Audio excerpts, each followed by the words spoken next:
Hello and welcome to PerchPeek Pods, the only place to get long-form interview with some of the world's leading global mobility experts. And I'm very, very excited by our guest today, Mark Derksen, Global Director, Talent and Mobility at Bupa. But not only that, Mark has lived and breathed mobility, having lived in multiple places around the world and worked at programs from the likes of Uber, Booking.com and Unilever. So Mark, You've seen it all. You've lived in multiple places around the world. What a background. Really looking forward to jumping into some of it today. But start off just by introducing yourself to the community and telling us how you fell into the wonderful world of mobility. Well, thank you very much, Paul, and good morning.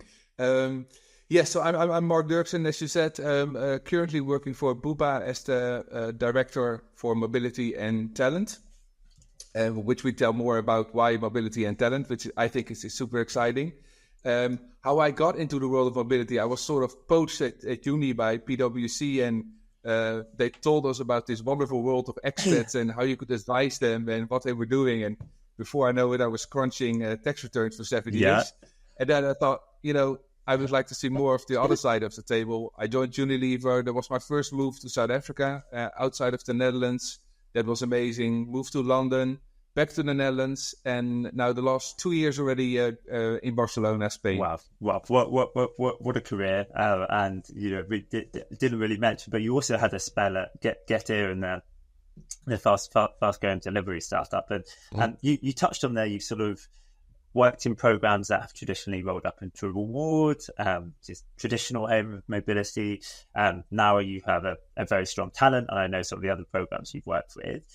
Tell us about where mobility should live, in your view. Well, I of course, it depends all on the company, right? I can't say it should be there, but what I have experienced when I started, it was often part of the reward company, the reward department. So I think for certain big programs, it really helps because it's really cost driven. So we look at the cost, and it's a very good position then to be in reward. There is a short line. You got the move initiated. You've prepared a cost estimate. You work together with reward, and the assignment starts. However, if you want to use global mobility and work proactively with mobility and with talent to see, okay, how do we retain talent and where are the biggest gaps in our company where we need to send talent to? I think then it makes sense to work with reward and talent as one. When I worked with Uber, for example, they also called their mobility team talent mobility and not global mobility.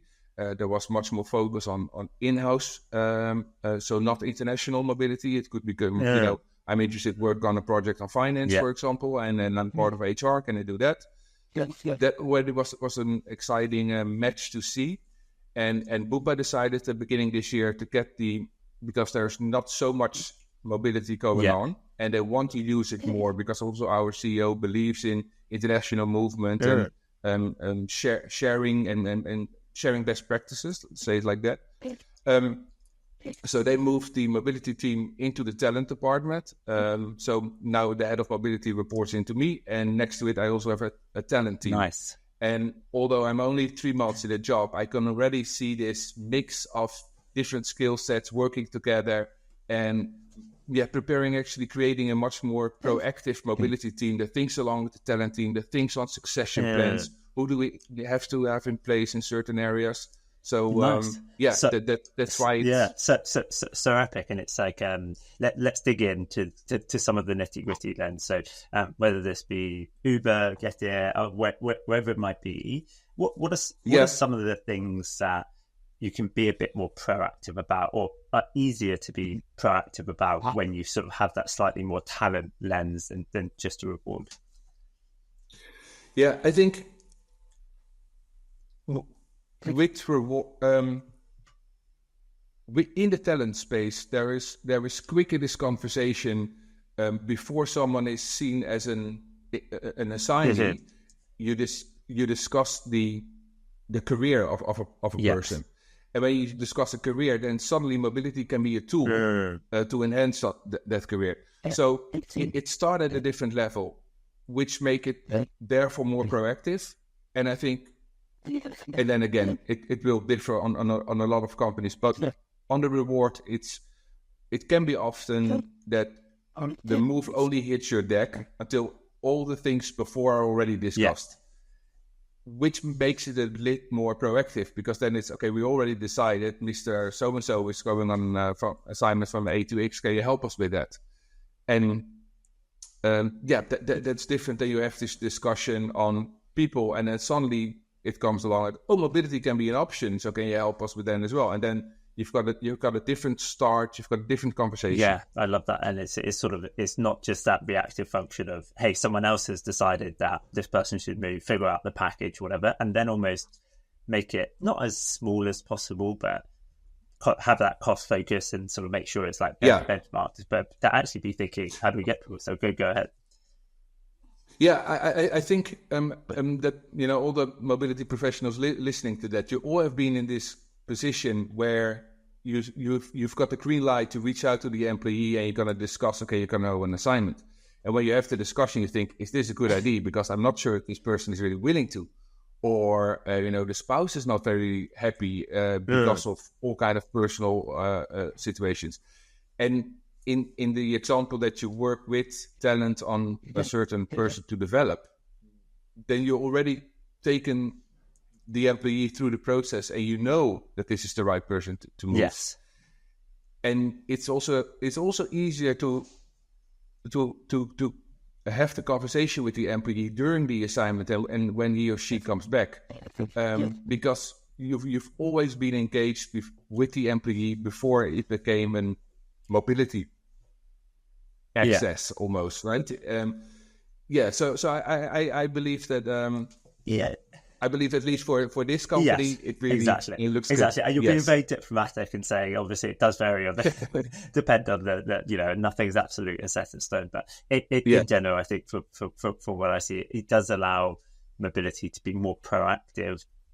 And actually, I think something that was interesting that you mentioned was actually trying to relocate more people, not just for the sake of it, not just to incur the costs of it, but because it is good for knowledge sharing, often for retention as well, which I think is much easier when you have that more talent focus. I remember speaking to Eddie from Uber, and he said with that internal mobility focus, people are retained, right? It allows them to sort of go and do a different type of career, but within the same company, which is good for the company overall. This is a little bit off script, but in that world where it is a bit more talent focused and maybe a little bit less reward focused, or maybe a little bit less of the sort of structuring of things, how do you think about cost in that talent focused world? Yeah. So what we try to do here as well is really stay away from the word cost and call it an investment. Nice, I like that. And avoid the issue. Very smart. Yeah, exactly. No, it's an investment. Because it's always been a discussion in mobility, the return on investment. How much do you get out of it? And again, also that depends a bit on your policy or your guidelines and how much budget you will have.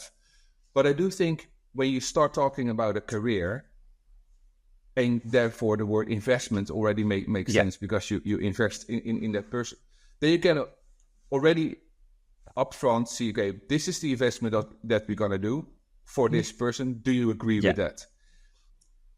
And then again, it's easier because you already went through this whole stage of why this person needs to go there. So when you start talking it, everyone already is convinced that it's very important. And then it's great to know that it's actually, in the big game, only a smart investment that you need to make to move this person and then keep this person for another 3 years.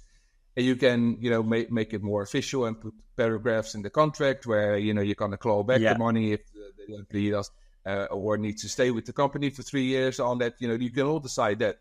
But I think that makes it a little bit easier than, we have this one spot open and tap on the shoulder. This employee is the one who needs to go now. By the way, it costs X amount of money, and then everyone is blown away about the Exactly. cost instead of Yeah, the investment. yeah. Yes. No, which is, and I think everyone recognizes that moment where it's like, oh, that looks expensive or whatever. And it's Yes. just not a very healthy way. This is a bit off topic, but you've been in quite a few different programs, and you're such a strong leader in the space. What do you think? You spoke about ROI there.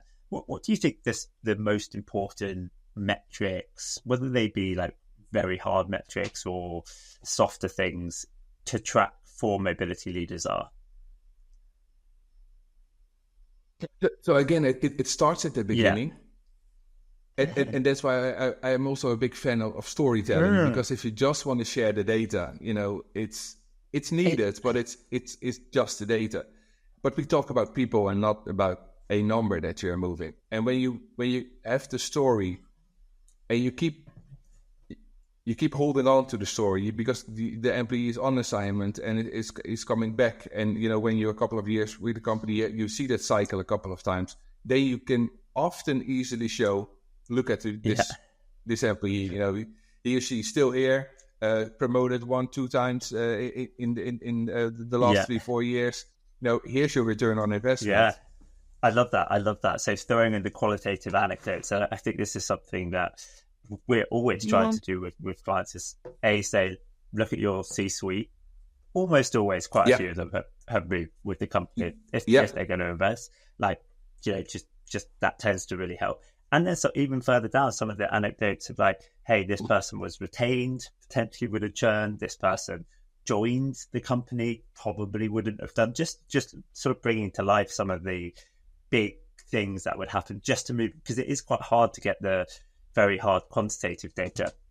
And and I think we did it once when I was with a different company. We did a survey. We did a survey. We did an analysis to see how many people in the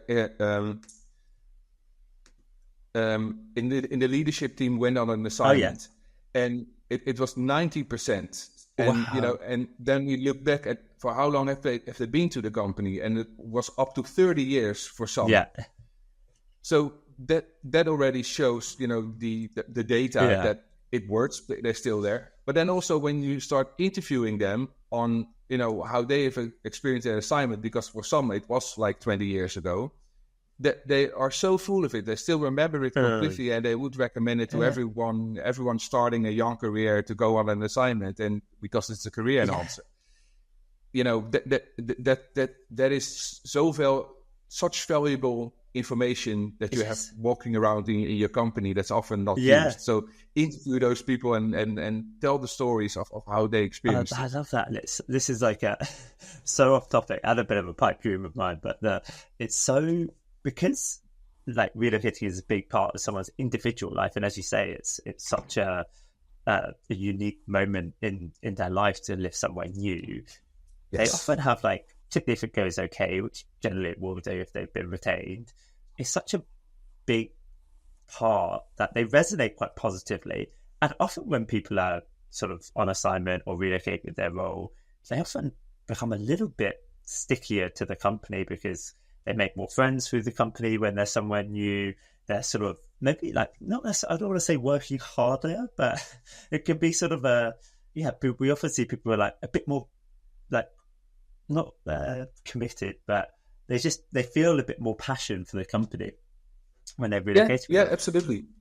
Yeah, it's very hard to sort of measure that, but it's so true, using that storytelling. And I want to go back to that storytelling, because I know something you're very strong at is getting the buy-in internally, whether it be for new projects, new ways of thinking. Tell us a bit more about, when you say storytelling, what is that? Is that interviewing, putting onto slides? How are you trying to make things happen internally for mobility?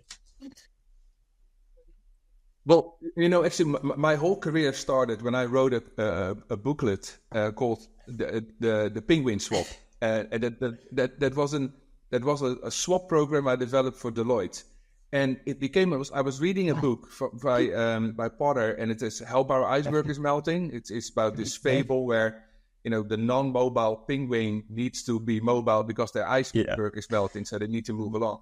And then I just sort of recognized how that would work in the industry I was working in. I just had a pop-up coming in from the screen. Because I was working at Deloitte, and of course you've got the big four, so you've got the PwC, the KPMG, the Deloitte around you as well. And I saw that also as icebergs, and the same, the penguins were on there, and sometimes they would move iceberg for their careers. But, you also got penguins in Australia and in South Africa.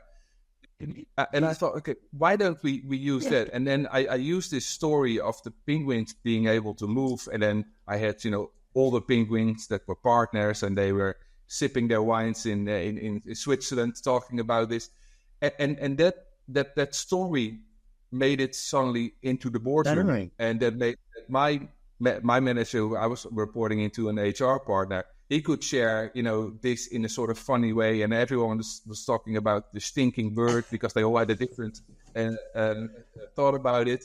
But suddenly, now mobility was on the table, and we talked about it. And it just came along because I, by coincidence, was reading that book. And when I got more and more into my career, and I had to do,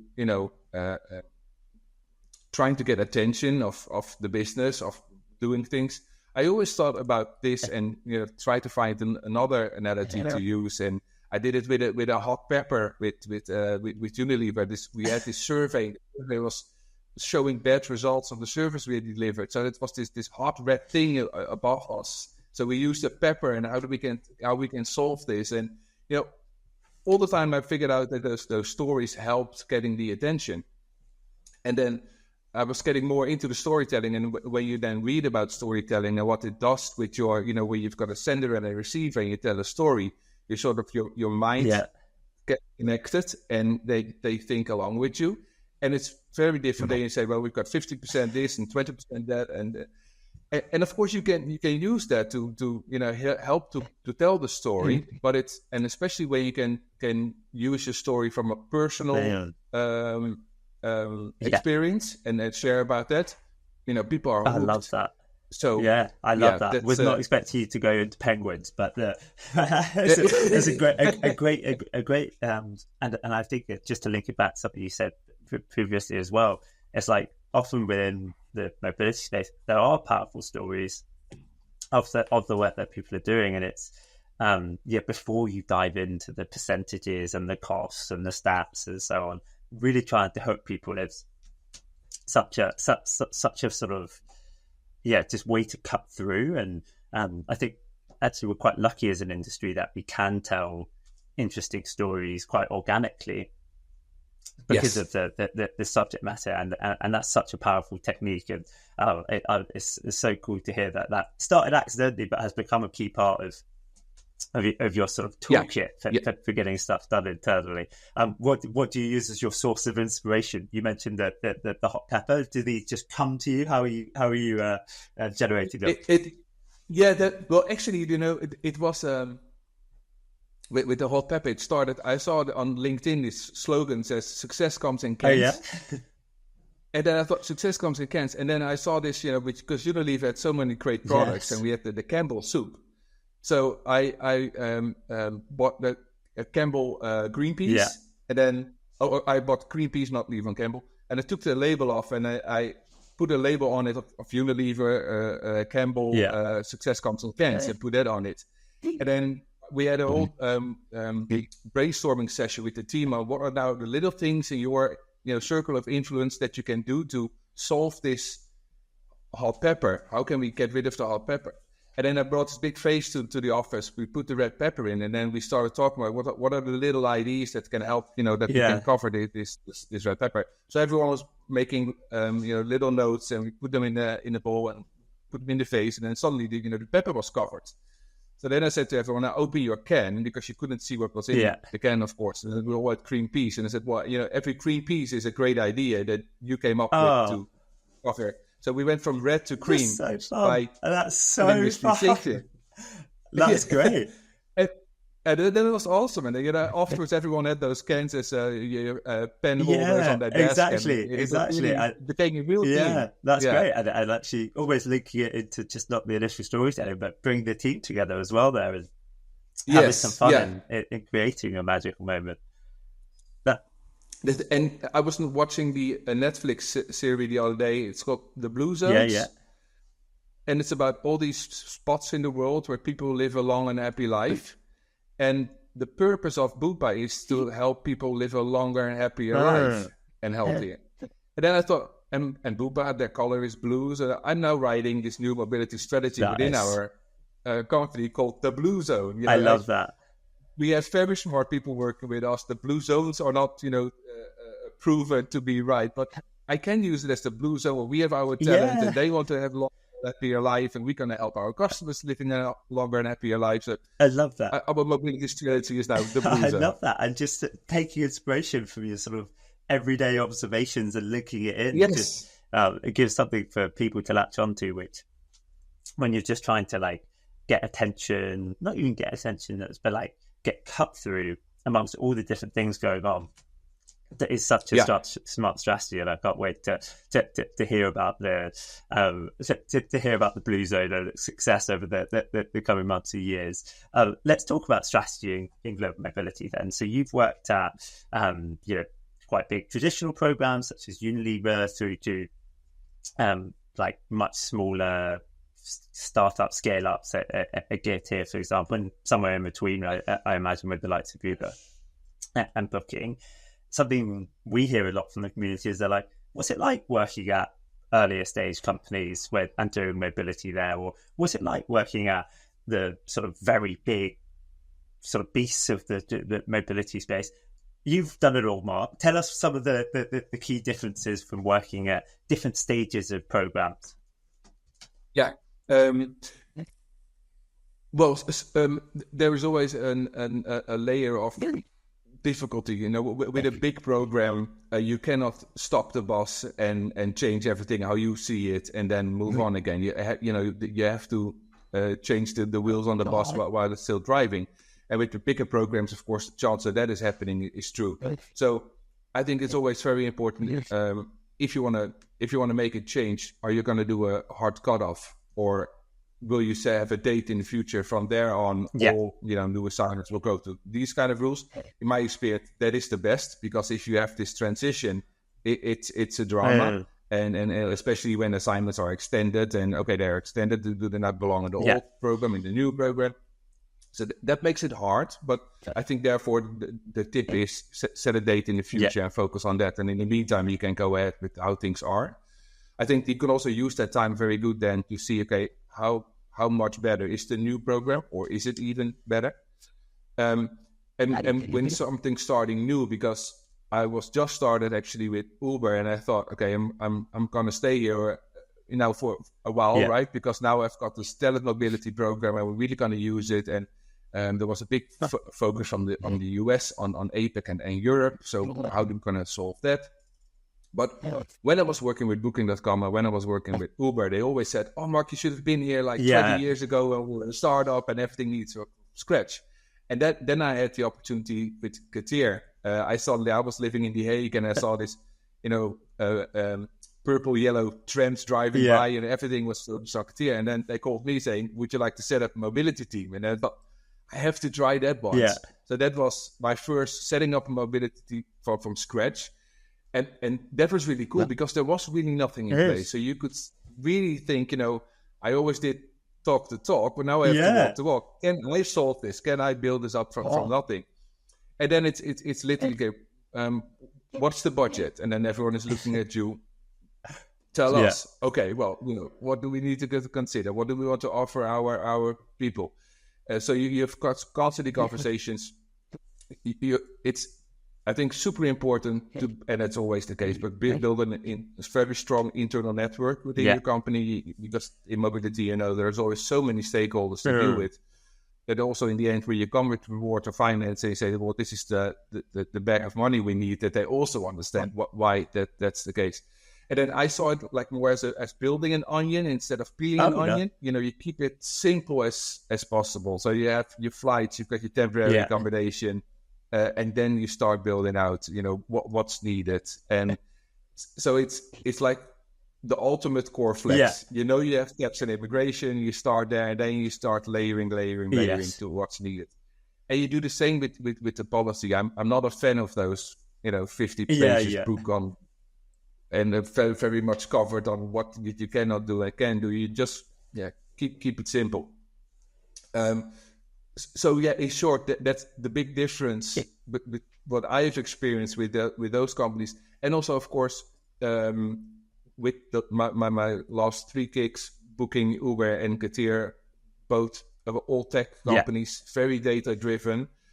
And when you start building something, you get crazy of how do I find the data, because it's scattered everywhere, because there are no systems in place, or there are multiple systems in place, and where do you get your data from, and what you think is relevant for your case, and then again how to tell the story. Yeah, I love that, and actually I love that concept of sort of meeting people where they are in a context where you're building a program for the first time. Just keeping it really simple, not going in mega complicated and overthinking it, because people are going to be like, I barely even know what mobility is, let alone like complicated policies or whatever. Whereas if you're coming from a more traditional program, it just changes the way that you speak about things internally. Yeah, and every mobility professional knows that as well, right? You always have to teaching leadership on what mobility is. You constantly have to repeat that. So you constantly need to show the outcomes, the results, the difficulties. Like if you ask for money for tax compliance, then it's already, but why do I need to pay for their tax return? Well, you put them there. That's good for a compliance perspective as well, because in the end they will be at your desk when there is an issue. And sometimes you think like I'm repeating myself constantly, or I'm kicking in open doors. Yes. But it's you always see that happening, so it's also your task of always to remind people of it. And how do you view that, the compliance aspect of mobility? Because with the talent hat on, it's sort of it's let's get the talent to the right place. Lots of people want to move. It's great for retaining talent. It's great for distributing knowledge. Almost nothing really to do with the compliance side of things. But then that is definitely a big piece of the mobility role. How do you try and sort of hold both those thoughts in your head at the same time and explain that to business, that there is, a compliance risk when presumably historically they haven't even known that there could be a compliance risk to not doing immigration and tax well? Again, also often depends on the company, but I think the sort of core that everyone has, there is always a tax team. Yes. There's always a corporate tax team within a company, and they should be your best friends, because they know what can go wrong. And often as well, especially when you just start in the company and you don't know that much of people, the tax team knows a lot of stakeholders, so they can introduce you. They can share to other stakeholders why you're there and why it's important that you listen to when it comes to individual tax, but also possible corporate tax issues. So I think that's always a good start. And then from immigration, not every company has an immigration team, so you do have to give examples. Well, I think that actually answers it. I think when giving examples of what can go wrong on immigration, people will listen. And there are enough horror stories out there that hopefully not within your company, but that you can look, this is what happened. So keep it. Keep it in control. Yeah, and I think that's it. I've learned so much from this episode. The storytelling aspect, also the best friend aspect. Not many people would say, but you've got to build those networks as a mobility function. You're always going to be small. Tax is a great place to start. I had Meet on the show from Toast the other day, and she was saying they had a working group of 20 different departments.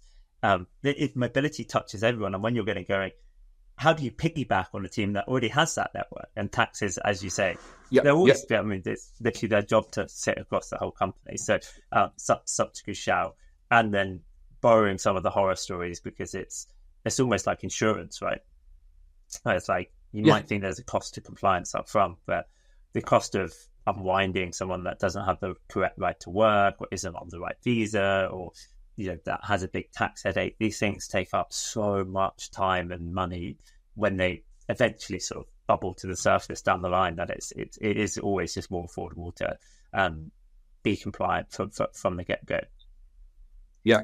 One thing I wanted to dig into was when you're at you're at these tech programs versus, I assume they've been a little bit more focused on talent acquisition, new hires, permanent transfers into the door, versus more traditional programs based on assignments. How has that impacted your day-to-day role? When you've been in more assignment-heavy programs versus programs that were predominantly permanent transfers, or has it not really? Yeah, no, absolutely. If I look at Booking and Bupa, for example, one of the closest friends of the partners we worked with was the talent acquisition, because as soon as and I think therefore it's so important to understand what's their day look like. How does the process look like? When do they have a cutoff? When they can do the offer to the people they are talking to, and when does mobility need to start in there? So within the team, we like every month we had a conversation with the head of talent acquisition, and we were sharing new updates on what was going on in immigration and tax, for example. But also what we were doing to listen to them. How many people are you expecting to come in? Where are they coming from? Share timelines on immigration from start to finish. Where you can actually do the offer. How do the offers look like? What do we put in there? What do we say when people? Because you can sign something, but when the contract doesn't hold a paragraph on, you can only start when your visa is in, for example. Then you can have a big issue. So in short, keep very much in touch with the talent acquisition teams and how to help them, because internally we know our people, we know what nationality they have, we know if they have multiple nationalities, and when it's external, that's comes always a little bit later, because you are interviewing an employee and you do not yet ask how's your family situation and are you able to move from country A to B, for example. Or what now, of course, more and more happens, and what happened to me too. I'm working for Bupa in London, but it was not needed for me to relocate. I could stay now in Spain on a certain payroll that also covers the compliance and everything in it. And that's what you now see also more in the mobility world. It is still mobility, and still the mobility team needs to be asked for advice, but it might be a non-move kind of case. Yeah, it's becoming less strictly about just the logistics of the move and the tangibles, and more because that's and I think that's a big possibility for the industry, is it's actually getting more complicated internationally. Yes, mobility is there's more interesting use cases. It's just how do you serve those and how do you add value in those situations, which is probably a conversation for another day, because we have to get it. You've just been dropping knowledge bomb after knowledge bomb in this in terms of global mobility strategy, but we spoke about storytelling. I know you have some crazy stories about relocations gone wrong or crazy things that have happened. Tell us about some of the sort of funny or interesting things that you've seen in your time in mobility. Well, a personal one. Oh yeah. Here we go. Well, not personal, but what happened that I thought, okay, this is also that this also happens in mobility. I was. So I won't tell you where it is, because they already decided there was but I was invited by the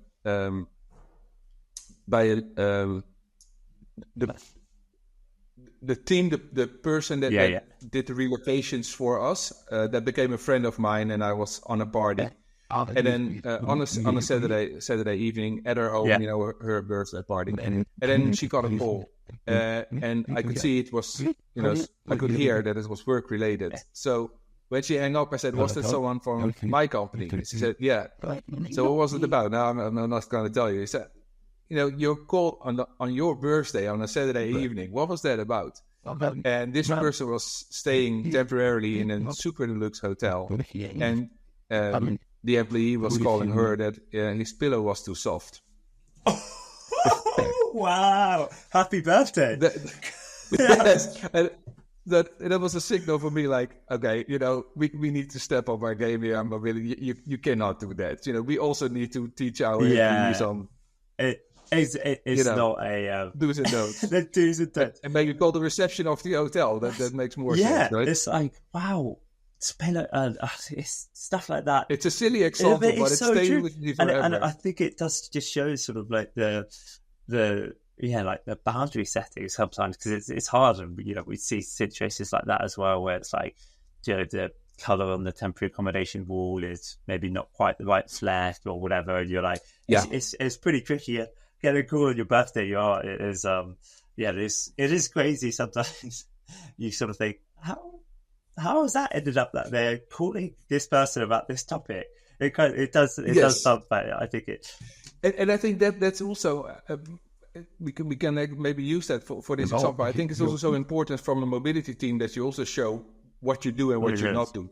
Because there are these more classic examples. As soon as an employee starts working with the mobility team, they think they have a PA. Yes. But it's that's not the case. It's a very different type of advice, of course, that you offer, and it stops at a certain moment in time as well. Yeah, and I think it ultimately comes from a place of people are often nervous, a bit stressed about it, and one of the downsides of providing amazing support as a mobility function or through your vendors is people then want to use you more, because it's like you're there to solve problems. But it is that management expectations is tricky, and it's so tough.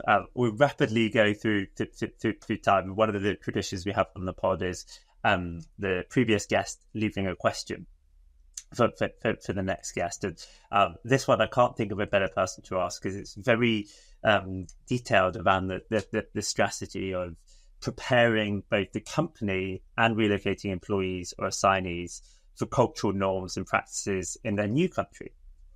How do you try and prepare employees that are going on assignment somewhere new for the first time? Oh, good question. Tough one for you. So the multiple ways, as always, of course.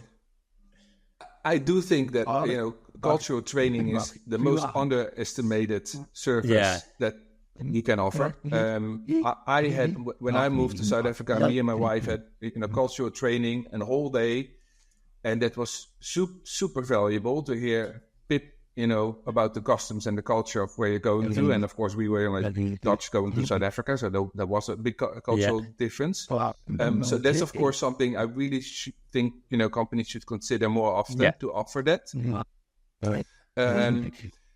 And what I most of the times try to do as well, when it's a really new country, it's when you go to Spain, you already know a bit what you can expect. But if you go to a country where culture is very different, where you've never been before, is really to work with a buddy in the office, to have someone along you who can help you through the office customs. I love that. So something quite hard and almost policy based with the culture training, which always recommend. And if you're struggling to get buy-in for it, or it can seem a bit woolly or whatever, just run try and get buy-in for a small pilot, try 5 people and then see the feedback, because people typically just find it very, very, very helpful.